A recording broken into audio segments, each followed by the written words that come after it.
crowd tonight. Thank you all so much for coming out and dealing with the parking and finding the space. It is so nice to see so many supporters of our scholars here at CMSD on a special night. My name is Mike Obertaz. I am the Director of Programs for Center for Arts Inspired Learning. We are here tonight to celebrate and to say thank you. First, celebrate our youth, our scholars. You all have worked so hard through the residency work in creating these digital stories. It was just over a year ago that our organization teamed up with CMSD and started talking creatively on how we can build on a programming that we have found a lot of success with, scale it to a larger size, and get the opinions and voices from the middle school youth that sometimes may not be heard, and we know that you have a lot to say. And adults in the room, we all have been in middle school at some point in our lives, and we understand the challenges and the transitions and the changes, and being aware of what's going on around us. You all have done a phenomenal job. In total, we worked with over 1,000 CMSD students in this program, which resulted in over 250 digital stories. So celebrate your work. What we were able to do, yeah, please, a round of applause.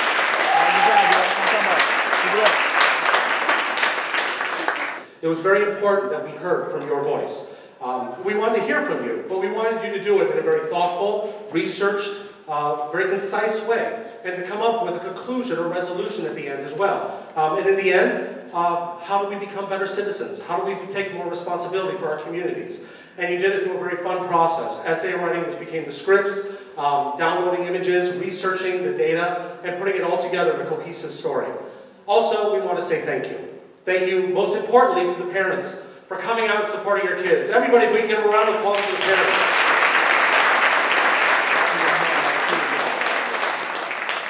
We could not have done this without our incredible partner, CMSD, and also, very specifically, the Office of Family and Community Engagement. Tracy Hill and her staff were phenomenal in making sure the schedules were being met, that people were answering emails and responding, that we had lines of communication to be able to get through this. This was a very ambitious project, and we wouldn't have been able to do it without their help. Also, the Ohio Arts Council, without whom this funding, they funded the program, and without them, this never would have been possible, as well as Cuyahoga Arts and Culture for supporting the organization. Also, very important, our teaching artists. I think the students here are very familiar with them. If they could, raise a hand or show themselves. Mike Kim, I haven't seen Mike Kim. I don't know if she was able to make it tonight. No? Okay, well, Mike Kim, one of our teaching artists. We also have Ryan Up, who led several of the residencies. Ryan, thank you. Mike Fields, who was probably somewhere around the buttons because he put all of this together. He's waving from the booth. Thank you, Mike. And Jimmy Woody, who was just on stage. A big round of applause for Jimmy Woody. We've had a lot of conversations about this programming and how we can create something special with it. And without Jimmy and his expertise and his training in digital storytelling and in facilitating as a teaching artist, we never would have put this type of programming together. So thank you, Jimmy. Now, important, the schools, principals, thank you for opening your doors. Teachers, thank you for putting up with changes in scheduling, rescheduling. So very quickly, we have a very special guest tonight. We have Paul Sloop, who is the Shorts Program Manager with the Cleveland International Film Festival. We've asked him to come up and say a few words, especially for our youth in attendance, opportunities, things that might be around the corner for you. So if we could all welcome Paul Sloop to the stage. Thank you very much. You know, when I first got the invitation to attend tonight's event, I was very excited because short films are my thing, and they have been for almost 20 years now. I've led the selection of short films for the Cleveland International Film Festival for the past 13 years. During that time, we became an Oscar qualifying event. What that means is that only 3 short films that win awards at our festival become eligible for Oscar nominations. As a matter of fact, one of this year's nominees for Best Short Animated Film, it's called Bear Story, is one of the, came from our festival, won here last spring, and is one of the 5 nominees. We've had 2 films win Oscars in the past, and that happened about 7 years ago. We became an Oscar nominating event. This year we added documentaries to that list, so now all 3 major categories, the film that wins here becomes eligible for an Oscar. During that 13 years, what I've witnessed happen with with the digital revolution has been incredible. We've witnessed an explosion in the number of short films that we receive every year, and more importantly, the quality of short filmmaking has just risen along with that number. So we had so many good films to choose from this year. It was incredible, by far the most ever, as we saw a 50% increase just this year alone. But that's what excites me for all of you, and I'm so excited to see what you've accomplished, and I'm hoping to see some of you at our festival in the future. And you don't have to wait to be older. You should start submitting. When you make a great project, send it to us. We'll also give you feedback so that you can continue to improve your craft. This whole idea of telling stories digitally, to me, offers so many tangible benefits for you. Not to just start with the fact that you have to learn the technical tools, what it takes to make the story, but you start to learn the ideas and the craft of storytelling itself, and perhaps even more importantly, in most cases, you collaborate with others and you compromise to come to that end product that ends up being a collaborative vision from all the artists involved. And like I said, I can't wait to see what you've accomplished tonight, and I hope to see more of your works in the future. Again, thank you for allowing me to participate in tonight's event. Feel free to come up and say hello following. Thank you again. Congratulations for being involved in tonight's event. Thank you.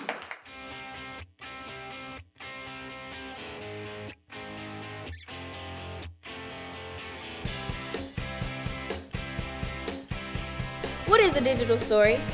A digital story is a personal narrative created from images and put into a video with music and your own voice. They can range from your own personal experience to how you view the world and community. How do you make a digital story? Step 1. You decide on your topic. It could be about you or a subject that you feel is important. Step 2. Do your research. Go online, the library, wherever you can find out more information about your topic. Step 3. Write the script. When you feel like you are ready, write the script.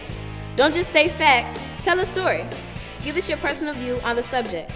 Step 4. Collect your images. You need to find or create images that will help tell your story. You can download them, draw them, or even take photos. You have to make sure that your photos help tell your story. Step 5. Record your voice. Now that you have your script, all you have to do is record your voice. Speak in a clear way and show your passion. Step 6. Put it all together. Once you have your recording, now you just need to put it all together in a video editor. Make sure that you select good music and take your time to make sure you get it right.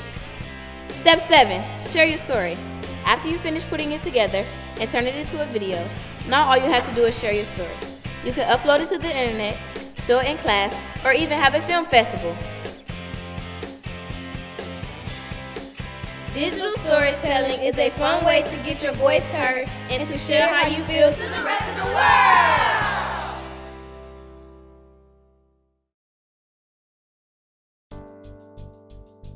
There were quite a few positive impacts that were influenced on the students.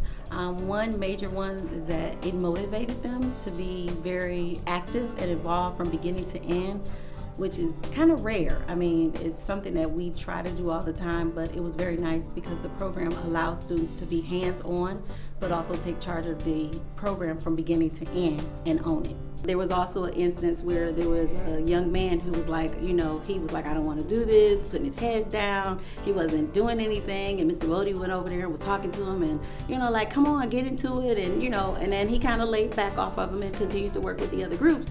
And from there, it was like before the whole period was over, he was all involved and engaged. And like I said, it was so awesome because I'm here every day. Mr. Woody was only here a couple times a week to come work with us. But it was ongoing from beginning to end, nonstop. So I would encourage just to continue this. I love it.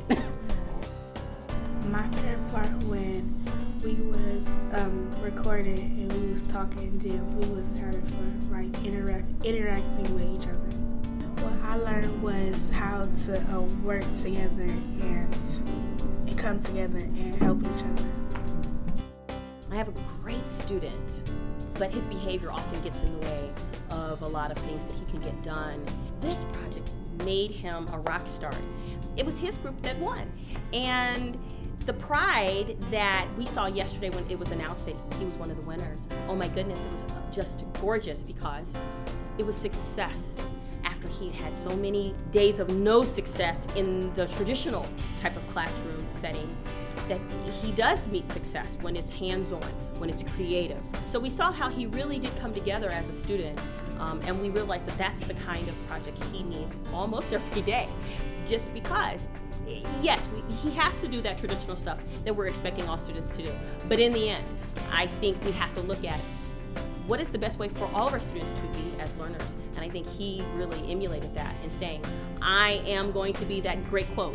Tell me and I might remember, show me and I'll kind of remember, but let me do it and I will always remember. Well, he's that student. And so I'm very proud of him. I'm very proud of how well he's done. Our favorite part was working together with each other to put the digital story together. As a result of this project, we had learned a whole bunch of statistics and how big texting while driving was and how big it had gotten since last time we had learned about statistics. Such as 23% of car crashes is caused by texting while driving or using a phone while driving. One positive impact that this digital story program had on my students, well, I have a mixed group of students. I have a lot of special education students that have learning disabilities. I have some with behavior disorder disabilities, and they were all meshed together. They all work together. And one of my winners has 2 children who have an IEP and then 2 children who do not. And what it did is it brought them together as a cohesive group. So there was none of this, oh, he goes to that class or she goes to that class. We were all one big group doing the project together. And it was something that reached out to every learner. No matter how they learned, they could do this project. And I think that was one of the best parts, is how it brought them together as a group.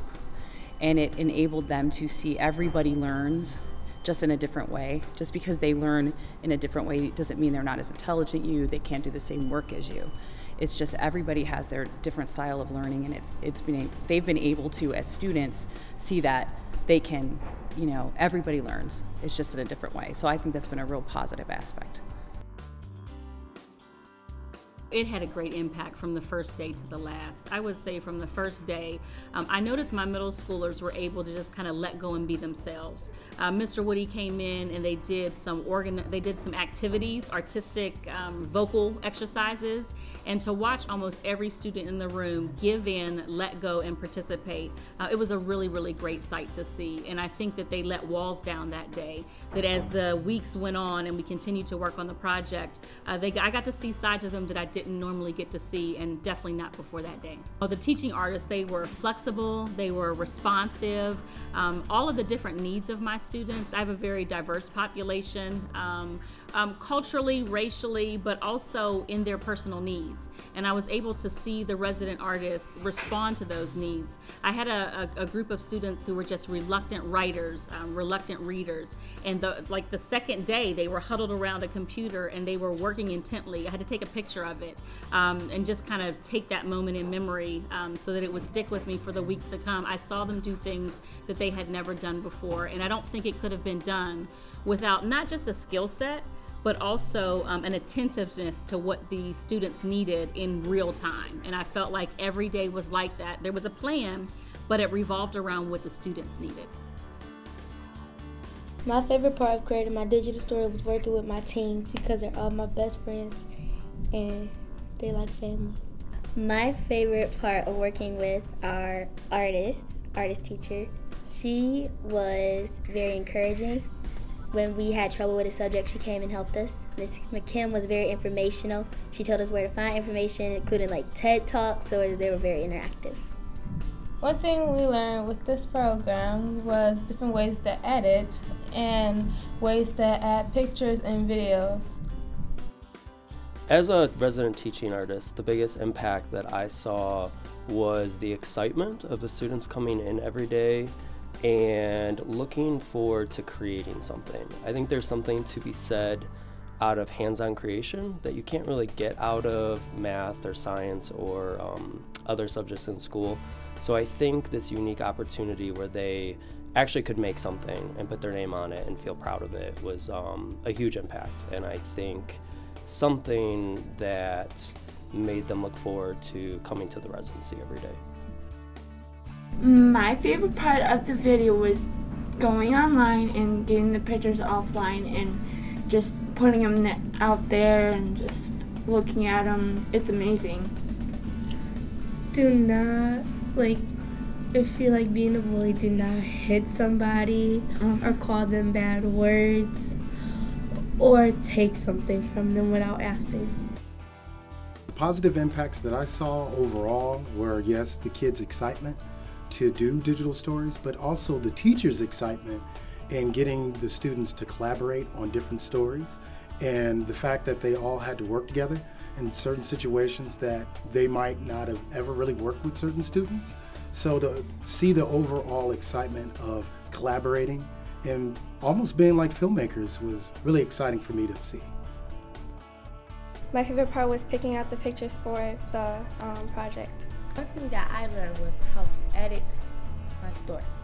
I enjoyed it because our teachers gave us a lot of information that we could easily use, and they were very funny and creative. Well, this was born out of a program that we had found a lot of success with. Digital storytelling has been a wonderful tool to integrate curriculum of all kinds and to help with student growth and success in academics, social emotional learning, school environments. And as a partner with CMSD, I think as an organization, we always view ourselves as a collaborative partner. So as we were going into a new year, we were thinking about how can we create something very special. So there were two goals at CMSD that really impacted us in our thinking.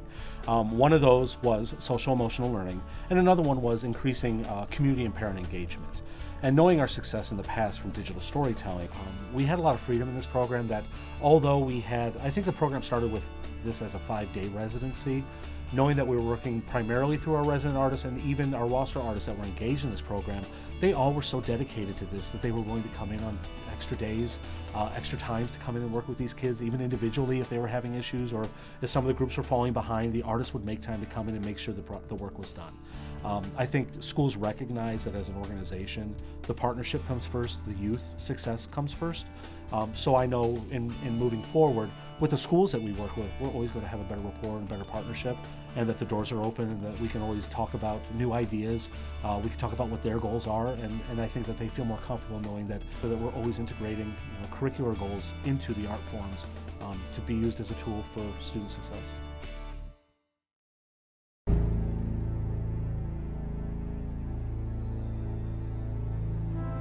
We are scholars that witness bullying. We always wish we could fight for him because the kids in the school would bully him so much to where he wouldn't even come to school. One day I asked to use the bathroom. When I walked in the stairwell, I seen him getting bullied. So I stopped and peeked to where they couldn't see me. I wanted to stop them, but I didn't want them to get in the middle of anything. When I opened the door, the bullies act like they weren't doing anything. They left when I got closer. I started to ask questions like, "Are you all right?" Did they hurt you? He told me. No, I'm all right. The day went on and he seemed to be sad. The next day he was dead. It was on the news saying that he committed suicide. I knew I should have stopped the bullies when I saw them bullying him. Sincerely, Trayvon Taylor. Eliel Wilson. DeLeon Jones. Sincere Allen. Let's go. Yeah. Ghetto children singing. See, they eager to learn how to become the next world leaders.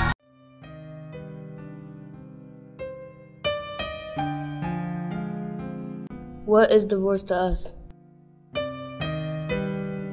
Our opinion of divorce is that it's way too hard and rough for the children. If mom and dad aren't there, it just feels so disconnected. Children are being so easily given up for adoption because two people can't get along. Parents that don't get along, that are thinking about divorce, should really think about their kids too. Without our parents, we lose a part of our identity. And we grow up without our heroes.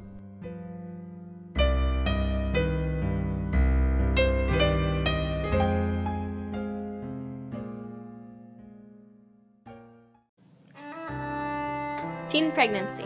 Let's just start by stating the obvious. Teen pregnancy is bad. Also, there are many consequences to teen pregnancy for both the mother and the child. They include health risks, social and emotional problems, premature labor, and children born to teenage mothers are less likely to receive proper nutrition, health care, and cognitive and social stimulations. As a result, they are at risk for lower academic achievement. Children born to teenage mothers are at increased risk for abuse and neglect. Boys born to teenage mothers are 13% more likely to be put in prison later in life. Girls born to teenage mothers are 22% more likely to become teenage mothers themselves. With teen pregnancy, you limit your job choices because you have kids, and your kids always have to be your top priority. Also, what if the teen didn't have supportive parents? How would she possibly be able to pay for schooling, food, clothes, etc. for the child? Imagine you're a boy and you got a girl pregnant. At this young of an age, you're not going to want to take care of a child. So, there's a good chance you will probably just leave instead of taking care of your responsibilities. Now put yourself in the mother's shoes. Chances are she is all alone and probably doesn't know how to raise a kid, let alone without the help of her parents. For all you teens out there, you're still a kid yourself. Don't put yourself through all of that. Teen pregnancy. Let's just start by stating the obvious. Teen pregnancy is bad. Also, there are many consequences to teen pregnancy, for both the mother and the child.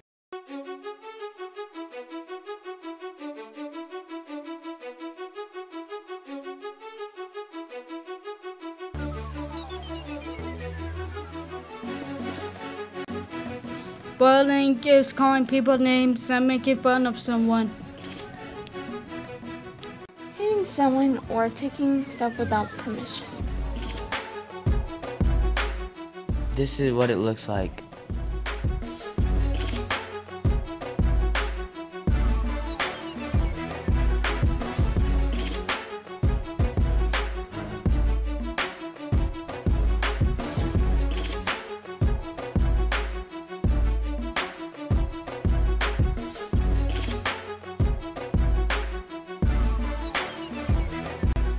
In school, at home, at camp, on the internet, and in social media.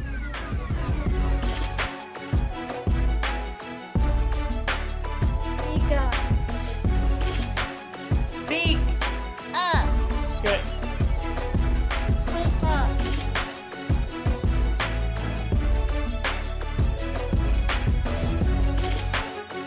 Speak up.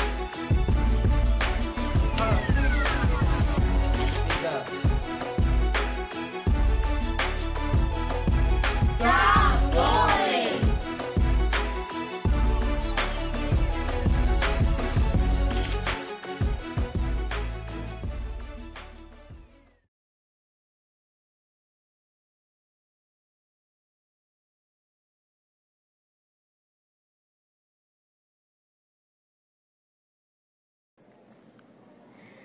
High stepping is a form of gait abnormality characterized by foot drop and jumps like a toe touch, right herky, and left herkies, and also pikes. I chose high stepping because it lets me take off some energy, and high stepping helps me think better. Shake that.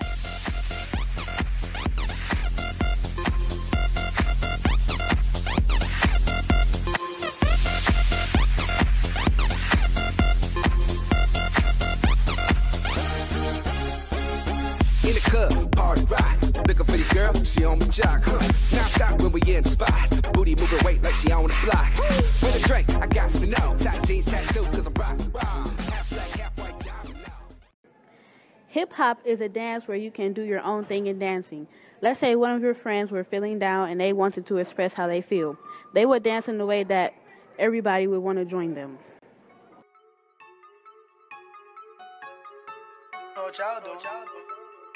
But I'm piped up. See that boy right up? He piped up. See that girl right up? She piped up. Pipe it up. Pipe it up. Pipe it up. Pipe it up. Pipe it up. Pipe it up. Pipe it up. Pipe it up. I walk in the club just to pipe it up. I stand on the stage and I pipe it up. Get a regular till I pipe it up. Go buy a bando then I pipe it up. Pipe it up. Pipe it up. Pipe it up. Pipe it up. Pipe it up. Pipe it up. Pipe it up. I walk in the club just to pipe it up. I stand on the stage and I pipe it up. Get a regular till I pipe it up. Go buy a bando pipe it up. Praise Dance Ministry was created with purpose to minister to the body of Christ. It also expresses how close you are to God. God is very close to me and my group in school, even if we act like we have no manners, and that's every day. We still know that God is in our heart, and we are in His also.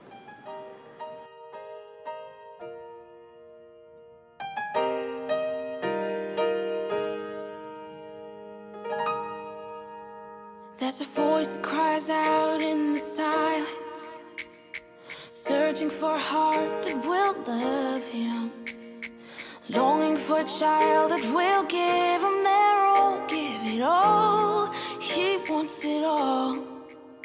And there's a God that walks over the earth. He's searching for a heart that is desperate and longing for a child that will give Him their all, give it all. He wants it all. And He says, love me with your whole heart. He wants it all today. Serve me with your life now. He wants it all today. Bow down, let go of your idols. He wants it all today. He wants it all today. He wants it all today. He wants it all. And there's a God that walks over the earth.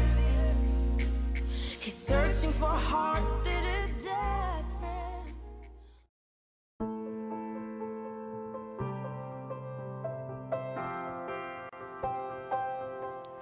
Eating disorders. Eating disorders are very dangerous. Eating disorders are at any other range of psychological disorders characterized by abnormal or disturbed eating habits. Here are some things you need to know about this dangerous disorder. First, some people can develop eating disorders from depression. Certain words that people say may leave the thought of being overweight in their minds. For example, they might say you're too fat or lose weight. Sometimes eating disorders are triggered by low self-esteem. Eating disorders are also developed as a way to self-harm. Second, eating disorders can kill you. There are many dangerous and negative effects for having an eating disorder. For example, the dangers of anorexia nervosa is severe dehydration, overall weakness, dry hair and skin, and reduction of bone density.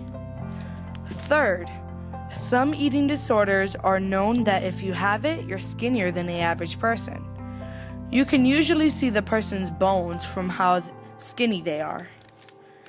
Some people would think that they only could be skinny if they are 80 to 90 pounds. Besides throwing up their food, people with eating disorders skip days without eating, or they eat once a day. In conclusion, eating disorders are very dangerous. If you have an eating disorder or know someone who struggles with one, look for help. Eating disorders can kill. By Jasenia, Monasia, Cecilia, Lavelle, and Deja.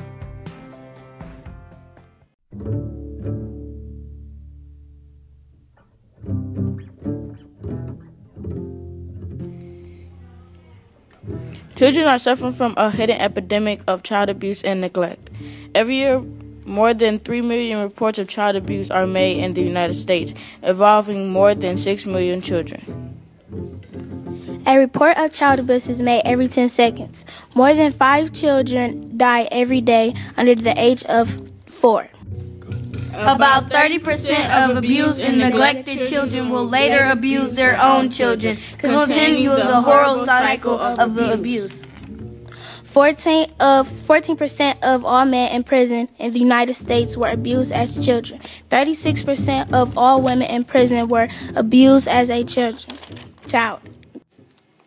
Drop that beat.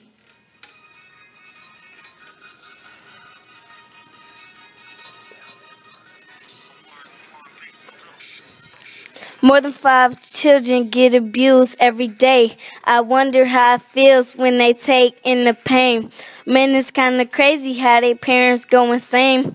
Women in prison get abused when they children Man, I can't imagine how they living and feeling when they parents start killing. They don't care how you feeling. When Iraq ain't the illest, and we do this for children. And I hope we heal them like the way we feel them. Now this video is over. I hope that we can give them closure. I'm coming home, I'm coming home. Tell the world I'm coming home. Let the rain wash away all the pain. Why did you get pregnant at a young age? Because I didn't make wise decisions and I was irresponsible. How did you feel when you found out you were pregnant? I was extremely nervous because I knew I was going to have to tell my mom, and I was worried about her reaction more than anything else. How did your boyfriend react when you told him? He was really supportive, but he was also nervous. Yeah. Would you go against teen pregnancy, and why would you go against it? Like my against teen pregnancy? Yeah.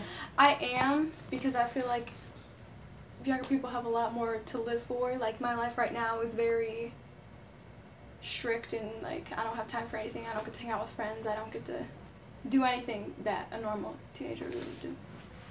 Would you ever change being pregnant at a young age if you had the chance to? I'd want to have the same baby, just later. Yeah. But it's harder to be shown. What if my twins ask why I ain't married a mom? Why? Damn, how do I respond? What if my son stares with a face like my own and says he wants to be...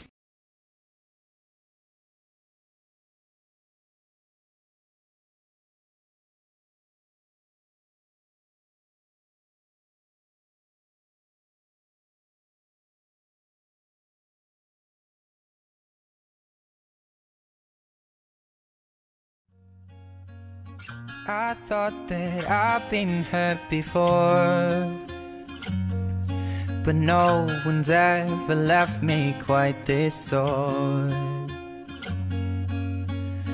Your words cut deeper than a knife. Now I need someone to breathe me back to life. Got a feeling that I'm going under, but I know that I'll make it out alive. Cyberbullying and bullying are serious issues in which we should put to an end. The term cyberbullying is bullying that takes place using electronic technology. To be bullied means to be hurt by someone else, physically or emotionally. Over 80% of teens use a cell phone regularly, making it the most common medium for cyberbullying. 160,000 kids in the U.S. stay home from school every day because of bullying. Nearly 40% of kids have been cyberbullied. Bullying others can lead to committing suicide. About 58% of kids admit someone has said mean or hurtful things to them online. Bullying can lead to impacting a child's education, school avoidance, absenteeism, decrease in grades, inability to concentrate, loss of interest in academic achievement, increase in dropout rates. Girls are 2 times as likely as boys to be victims and perpetrators of cyberbullying. You watch me bleed until I can't breathe, shaking, falling onto my knees. And now that I'm without your kisses, I'll be needing stitches.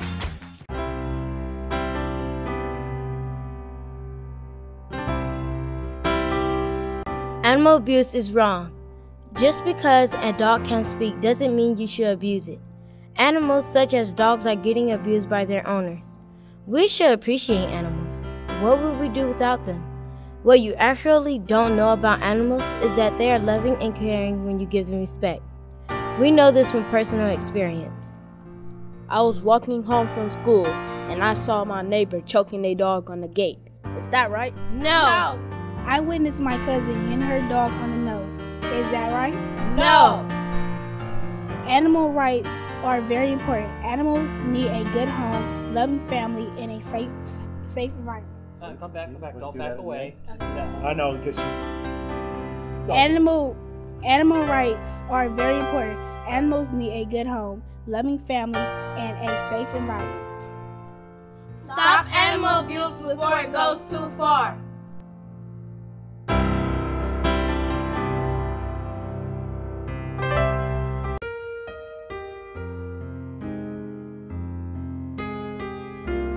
Why do people commit suicide? People commit suicide because they get bullied. People commit suicide because they feel that nobody understands them in life. People commit suicide because they're hopeless and unhappy with the way life is going. People commit suicide because they have lost the person they love. People commit suicide over bad relationship. You can prevent suicide by talking to a family member or a friend. Or getting help by a professional. By thinking positive in life and making a change in their routine. And by praying about it. By accomplishing the way life is going. Many things can make life better. You just have to hope. And stay focused. And not worry about things that are negative. And your life will turn around in a positive way.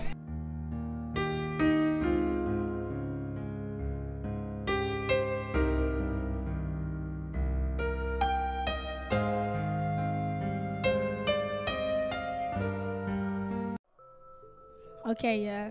So Yeah. people keep talking about gangs and stuff like it's cool. It's the speaker. Throwing up signs, doing all of this. Nah. Shooting people. No. Talking about shooting. It's not cool. Yeah. Okay. Yeah. Okay. Go. Yeah. Go. Yeah. Yeah. Being in the gang is not cool. No. Being in the gang is not cool. No. You would end up on the news. Yeah. You would end up on the news. Being in the gang is not cool. No. Being in the gang is not cool. You would end up on the news. Blood everywhere like a pool. Being in the gang is not cool. No. Yeah, you get shut up like fool. Like a fool. Yeah, you know I wanna go to do. Wanna not win, not gonna lose. Cause you know I'm chilling with the team. Yeah, you know we getting green and we in school and we getting good grades. I told you that being in the gang is not cool. You will end up on the news. Blood everywhere like a pool. That what you judge for tools. That what you use for drugs. You drop like a tool. I swear gangs not cool. I swear them gangs is not cool. Man, in them gangs are not cool. You will get shot at like fool. Like I just told you. You will get shot at like fool. Blood everywhere like a pool. Blood everywhere like a cool. Gang violence is all around the world. There are Crips and Bloods. When they don't get what they want, they kill. Most gangs make money off of selling weed and selling dope. All they do is smoke weed every day and live in their mama basement. The police needs to stop gun violence. Because too many kids are dying. For explain. Being in the gang is not cool. No. Being in the gang is not cool. No. You would end up on the news. Yeah. You would end up on the news. Being in the gang is not cool. No. Being in the gang is not cool. You would end up on the news. Blood everywhere like a pool.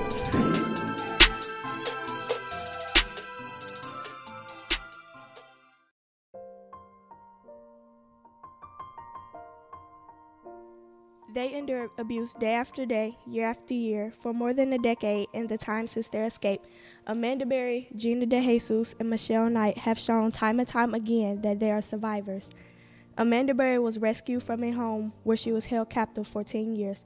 Also inside the home was Gina DeJesus, who disappeared in 2004, and Michelle Knight, who disappeared in 2002. As the women were taken for treatment, police arrested 52-year-old Ariel Castro, a former bus driver who later committed suicide in his jail cell.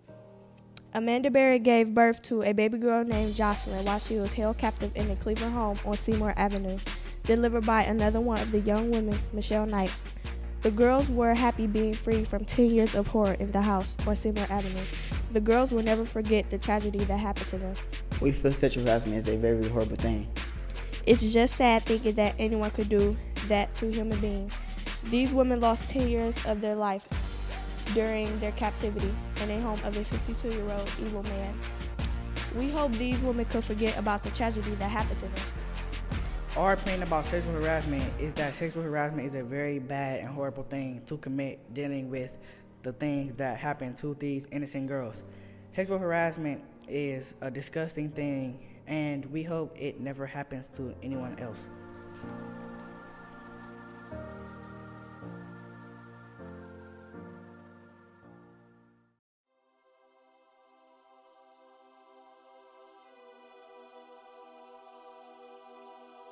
Hi, my name is Javiana Francis. I am 14 years old. I like singing and dancing often because it helps me with my depression and within everyday life problems. My name is Brandy. My passion is sports. Sports is my passion because it makes me feel better about myself and help me understand who I am. What passion means to me is passion is a strong, barely controllable emotion. My name is Tamara Tay. My passion is sports and music. Sports and music is my passion because it expresses myself when I dance and do lots of sports. What passion means for me is to express myself in emotion. Hi, my name is Kayla Wanton. My passion is singing. The reason I love to sing is I feel like I'm teaching something to the world, and that's how I express myself. Sometimes that's how I get through the day when I sing because it feels like no worries. It makes me understand who I am.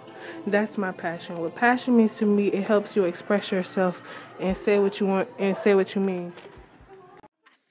Follow my dreams, do things they would not mess the way they scream. I make them believe someday I'm gonna be the next big thing. I never doubt my dreams, I'll always live them out. I'ma tell the world, they gotta hear me out. Just give me one mic so I can scream it loud, cause I can't wait for that someday. I'm gonna be the next big thing. I'm a twinkle in the night like the star goes. Yes, I'm gonna be the star of the show. Yes, I'm gonna be the queen of the palace. Yes, cause I know I'm gonna be the next big thing. Someday I'll be the next big thing. Someday I'll be the next big thing. I follow my dreams, cause I know they're out there somewhere I can see. I know I am brave, I can make it to the top anyways. Cause I believe someday I'm gonna be the next big thing.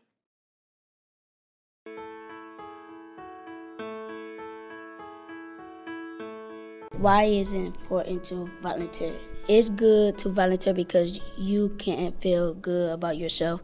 It's good to help out people because when you need help, people can help you. This is important to me because people need help. They need money, they need clothes, they need a home to live in so they won't be on the street. Donate to church and business and goodwill so they can give back. We can all make the world a better place if we volunteer.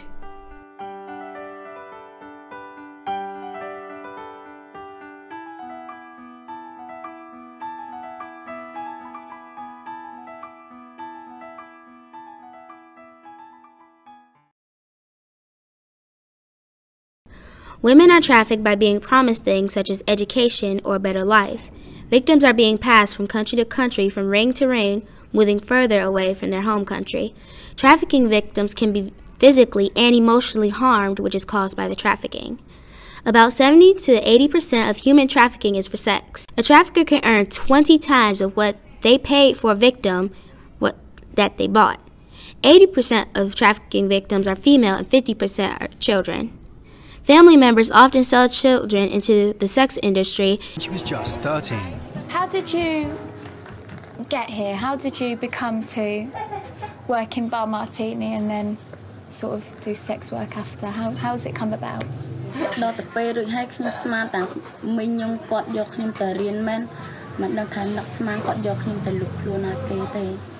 Like many young women, Alang was sold without her knowledge into the sex trade by a family member.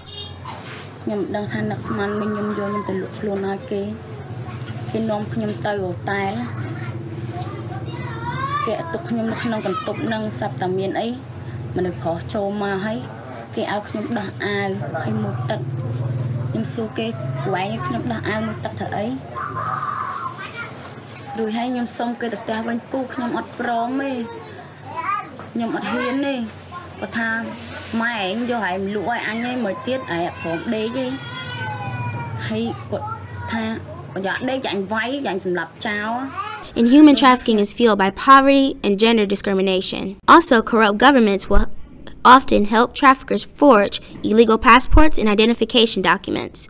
Traffickers will usually recruit children because in the market, children are of high value. Trafficking has been reported in all 50 states. Brazil and Thailand are rumored to have the worst child sex trafficking record. Most children trafficked do not have a traditional pimp. They are treated as criminals despite being under the age of 18. Children who are trafficked often don't consider themselves victims. There are now 27 million sex slaves to this day.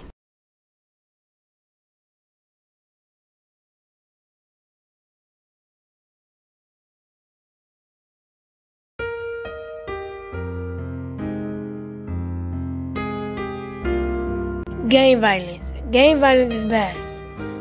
1 million people have died from the west side to the east side and even the hood. Many people have lost their children in Cleveland due to gang violence. A 5-year-old and a baby have been victims of gang violence within the last 2 months. Gang violence has to stop now. A lot of gangs have been fighting for a long time. It's getting out of control. The lawless felons are fighting in Cleveland. The police need to be aware of these lawless felons. Gang violence mostly happens all at night. Gangs will do anything for money. They will kill babies, teens, and they even try to put kids in the gangs. Kids get captured while walking from school. Stop the gang violence. Say no to thugs. If they try to follow you home, call 911.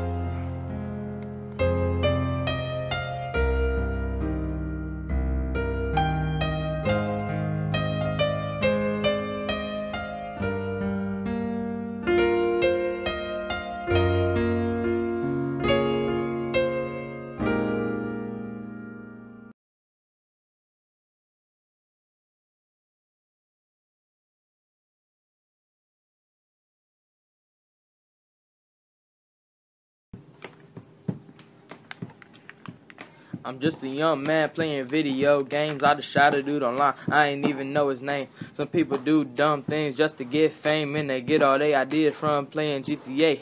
Walked up in the school shooting people in their brain. Tried to blame it on the fact that he going insane. Playing Call of Duty instead of handling duties with his people online. Trying to shoot me. Staring at the screen, avoiding fatalities. The dude that I shot starting to get mad at me. He's sitting there raging while I'm getting mad happy. All of this transpires to the real world. He gonna walk outside and start to shoot at a girl. He might walk into a college, show his GTA knowledge. This boy could have been a scholar, but he played too much. Put his life in a crutch. Now he's sitting in an insane asylum. Ship him out after they follow him. This whole story pertains to violence in video games.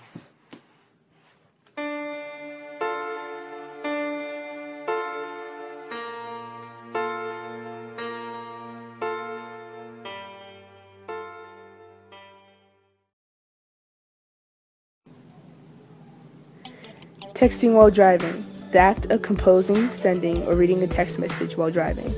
Many teenagers do it and end up severely injuring or killing themselves and others. Many people hope that it stops, but are there any future solutions to prohibit or stop texting while driving? Well, let's look into the reasons on why people, more specifically teens, do it. Teens do not know the consequences of texting while driving. They are always in a hurry to give or receive information. They believe that there is too small of a chance of getting hurt. Teens do it to show it off. They are bored when they drive. They send messages to tell when they will be somewhere, or they believe the message is more important than their safety. As you can see, many teens don't know that the message can just wait. It only takes 5 seconds of looking at your phone for you to crash. Texting while driving makes you 23 times more likely to crash and also causes 25% of car accidents. That is 1.6 million deaths per year, 330,000 injuries per year, and 11 teen deaths per day on average. That is a lot of car accidents from just a minimal of 5 seconds off the road. Now, before we can stop it, we have to admit it. 13% of 18 out of 20-year-old drivers involved in a car accident have admitted to texting or calling while driving. But that isn't enough. 82% of Americans aged 16 through 17 own a cell phone. 34% of them have texted while driving, and 52% have talked on a cell phone while driving. But we can't just put the blame on the teens. Adults do it too. 48% of 12 out of 17-year-olds have been in a vehicle while a driver texting while driving. 48% of young drivers have seen their parents drive while calling someone. 15% of young drivers have seen their parents text while driving. 27% of adults have sent or received a text message while driving. And 1 in 5 drivers have confessed to surfing the web while driving. Now we have looked into why people do it and what it causes. Time to look at the solutions. Many people say that some solutions are to turn your phone on silent, turn it off completely, or to put your phone out of reach. But we have technology too. There are many apps to prevent you from texting, and some cards can be connected to your phone so it can notify you when you get a message and read the message to you. Some apps are Drive Cam and AT&T Drive Mode. Parents and teens can also take a text-free driving pledge. With these solutions, we will soon see results, and with the results, we might see many lives saved and less deaths and injuries. So let's hope for the best and come up with solutions and help stop texting while driving.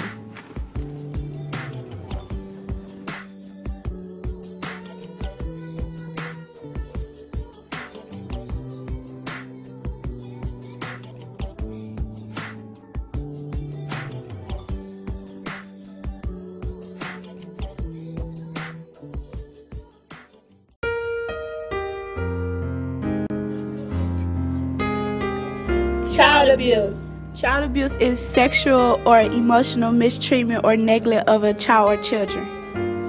In the United States, the Center for Disease Control and Prevention and the Department for Children and Families define child mistreatments any act or series or act of commission or omission by a parent or other caregiver that results in harm, potential for harm, or threat of harm to a child. Child abuse can occur in a child's home or in the organization, schools, or communities the child interacts with. There are 4 major categories of child abuse: neglect, physical abuse, psychological or emotional abuse, and sexual abuse. And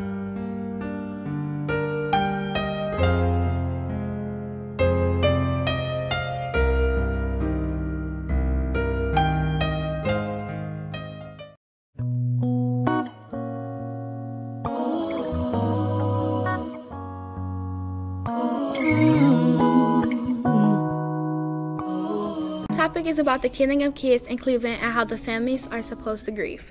We wanted to talk about this because there are a lot of kids dying in Cleveland, Ohio. These kids are getting shot, not because they deserve it, it's because they are at the wrong place at the wrong time. Kids are dying because people are careless and they just don't care sometimes. Kids deserve to live, not die. It's not fair to the families that have to suffer because people just don't care. Also, kids are dying because of gang members shooting for no reason. They don't have anything better to do. And that is what we did on the topic about killing of kids in Cleveland, Ohio. First time I saw you, I knew my life had changed. I would have been dead and gone, but I found purpose when I brought you home.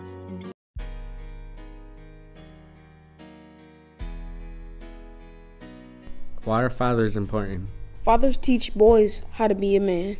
Fathers teach girls how they should be treated by a man. Fathers defend their children. Fathers help support their families. Fathers provide emotional support for their children. Fathers love their children no matter what. Me and my brother haven't seen my father in 13 years because he had been locked up. He misses us every day. He wished that he could be with us and my mother. My brothers and I, we pray every single day and hope he comes home tomorrow. Fathers are important to our lives. Without them, we wouldn't be the man we are today.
Brinsky, the Executive Director of the Center for Arts Inspired Learning, and what I can only say right now is, wow, what phenomenal work was done by these young students in the 11 schools at CMSD. And I think they really need another round of applause. And maybe they can ask all of the filmmakers to stand up so that we can all recognize them.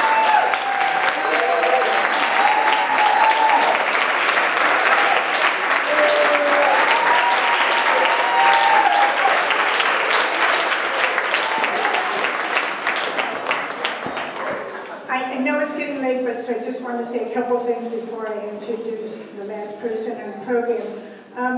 I really commend each and every one of these young students for the selection of the topics that they showcased for us tonight. They were hard issues to deal with, but they dealt with them so beautifully. And I know I learned a lot tonight, and I'm sure everybody in the room did. So thank you again, and thank you to everybody for joining us this evening, parents, families, teachers, principals. We really are proud of the work that you have all done and that we were able to support you in doing. So now I'm going to turn the stage over to someone you all know well, Eric Gordon, CEO of CMSD.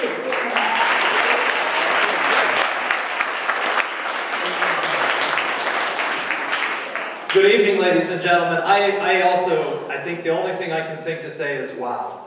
I sat with the O.H. Perry cast and crew, and we're going to applaud everybody eventually. So.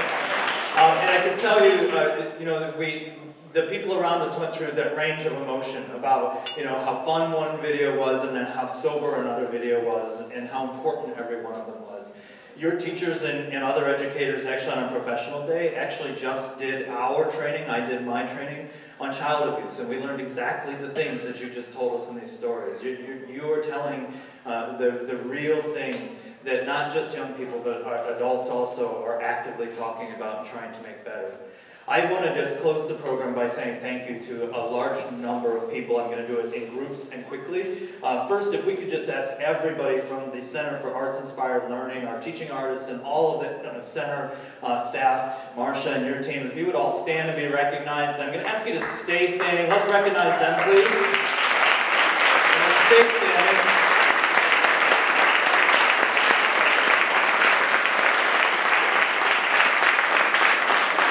And let's ask any of our guests from the Ohio Arts Council, Cuyahoga Arts and Culture, and the Cleveland International Film Festival to please join them, stand up and join them.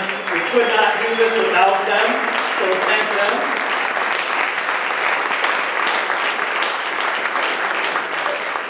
Stay standing, stay standing. There's a reason for this. If we could ask all of our CMSD educators, our teachers and principals, and everybody else, my colleagues in the district and all of our 11 schools here, please stand and join them, and let's recognize them for their hard work and contributions.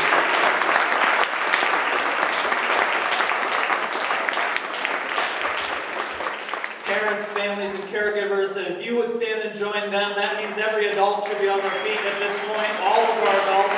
We're here to celebrate our first teachers, your children.